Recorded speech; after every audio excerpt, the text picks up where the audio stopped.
इस वीडियो में जियाओयान अपने पपेट को इवॉल्व करने वाला है। चलो फिर इस वीडियो करते हैं शुरू। जैसा कि हमने पिछले एपिसोड में देखा, जियाओयान रिफाइनमेंट के दौरान बेहोश हो जाता है और जियन ड्रैगन एम्परर बन जाती है। फिर अब हम ईस्ट ड्रैगन आइलैंड का सीन देखते हैं। यहाँ पर एक कमरे के अंदर हम जियाओयान को देखते हैं जो कि अपने मास्टर के साथ होता है। मास्टर इसे बताते हैं कि तुम पिछले 5 दिन से बेहोश हो। फिर जियाओयान इनसे जियन के बारे में पूछता है। मास्टर इसे बताते हैं कि वो ठीक है, तुम उसकी फिक्र ना करो। तभी जियाओयान की चेस्ट में दर्द होने लगता है। मास्टर उससे पूछते हैं क्या हुआ। तभी जियाओयान इन्हें बताता है कि मुझे मेरी बॉडी में बहुत ज्यादा पावरफुल एनर्जी महसूस हो रही है और ऐसा लग रहा है जैसे ये एनर्जी एक्सप्लोड होने वाली हो। और तभी जियाओयान की बॉडी से काफी ज्यादा एनर्जी निकलने लगती है और वो एनर्जी एक्सप्लोड हो जाती है, जिससे आसपास की चीजें डिस्ट्रॉय हो जाती है। और उस एनर्जी को देखकर एंडर ली और हिकिंग भी वहां आ जाते हैं और जियाओयान से पूछते हैं क्या तुम ठीक हो। ये सुनकर जियाओयान हाँ में नोट करता है। दूसरी तरफ एंडर ली बताते हैं ये तो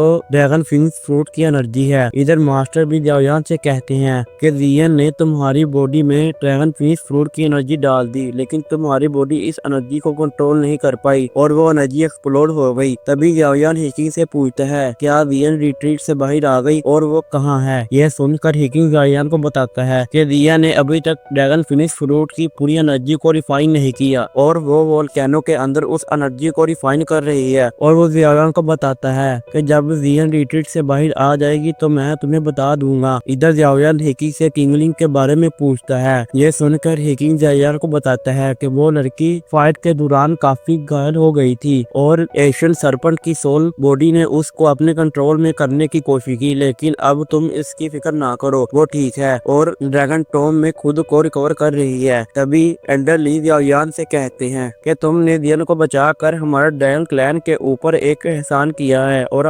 हम इस काइंडनेस को कभी नहीं भूलेंगे। इधर जियाओयान इन से कहता है कि आपको इतना पोलाइट होने की कोई जरूरत नहीं। इधर हेकिंग जियाओयान से कहता है कि हम आपकी काइंडनेस का बदला कैसे चुकाएं और वो कहता है कि ये बहुत अफसोस की बात है कि तुम ड्रैगन रेस से नहीं हो। ये सुनकर एंडर ली हंसने लगते हैं और वो जियाओयान से कहते हैं कि जियाओयान हमारे ड्रैगन क्लैन में शामिल हो सकता है अगर जियाओयान और जियन की शादी कर दी जाए। ये बात सुनकर तो जियाओयान को झटका लगता है। दूसरी तरफ मास्टर भी जियाओयान को तंग करने के लिए कहते हैं वैसे ये बात पूरी नहीं, ये शादी हो सकती है। इधर हिकिंग भी इस बात से काफी खुश होता है, पर तभी जियाओयान सभी से कहता है मैं जियन को अपनी छोटी बहन मानता हूँ, इसलिए मैं जियन से शादी नहीं कर सकता, वैसे भी मैं किसी और से प्यार करता हूँ। तभी हिकिंग कहता है हम तो सिर्फ तुम्हारे साथ मजाक कर रहे थे, लेकिन हम तुम्हारे काइंडनेस का बदला जरूर चुकाएंगे। और वो जियाओयान को बताता है कि हमारी ड्रैगन आइलैंड पर एक ऐसी जगह है जहाँ पर जाकर तुम अपनी कल्टीवेशन कर सकते हो और तुम्हारी पावर में काफी ज्यादा इम्प्रूवमेंट हो सकती है। ये सुनकर जियाओयान भी खुश होता है। फिर हम थोड़ी देर बाद का चीज देखते हैं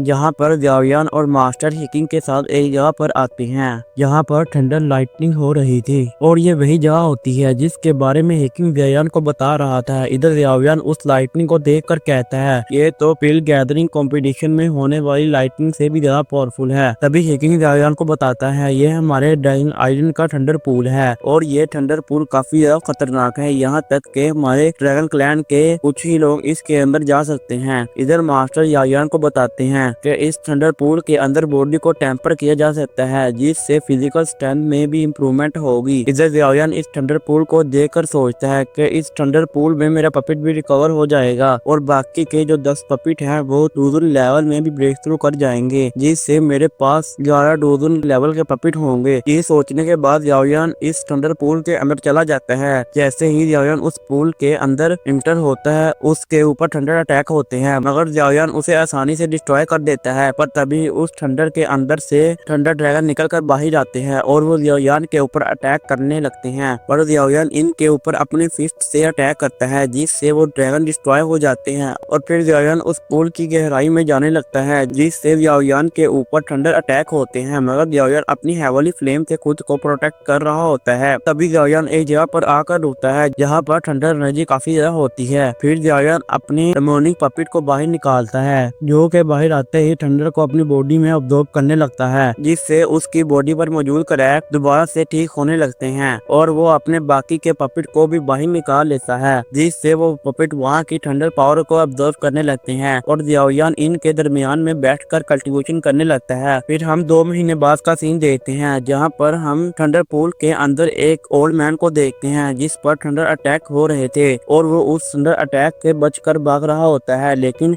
थंडर अटैक उसका पीछा नहीं छोड़ते, जिससे उस ओल्ड मैन को उस थंडर पर काफी ज्यादा गुस्सा आ रहा था और वो कहता है कि मैं बहुत अनलकी हूँ जो इस थंडर पूल में फंस गया। जब भी मैं आगे जाने की कोशिश करता हूँ मुझ पर थंडर अटैक होने लगते हैं और वो बहुत तेजी से आगे बढ़ने लगता है और तभी उसकी नजर एक पर्सन के ऊपर पड़ती है और ये और कोई नहीं जाओयान होता है, जो कि 2 महीने से लगातार कल्टीवेशन कर रहा होता है। और तभी जाओयान के ऊपर एक थंडर बॉल से अटैक होता है, मगर जाओयान अपने हेवली फ्लेम से एक फिस्ट बनाकर उस थंडर बॉल के ऊपर अटैक कर देता है। इधर जाओयान के फिस्ट पर ड्रैगन स्केल नजर आ रहे थे, जो कि वो ओल्ड मैन भी देख लेता है और उसे लगता है कि जाओयान एशियड बॉय ड्रैगन क्लैन से है। और फिर जाओयान अपने फिस्ट से उस थंडर बॉल को डिस्ट्रॉय कर देता है, जिससे वो ओल्ड मैन भी हैरान हो जाता है और तभी वो ओल्ड मैन जाओयान की तरफ जाने लगता है। इधर जाओयान भी उस ओल्ड मैन को देख लेता है। इधर वो ओल्ड मैन जाओयान से मदद मांगता है। दूसरी तरफ जाओयान उस ओल्ड मैन की पावर को सहन करके डर जाता है, क्योंकि वो old man half cent level पर होता है। इसी के साथ ये वीडियो यहीं पर खत्म होता है। अगर आपको ये वीडियो थोड़ा सा भी अच्छा लगा हो तो वीडियो को लाइक करके चैनल को सब्सक्राइब जरूर कर लेना।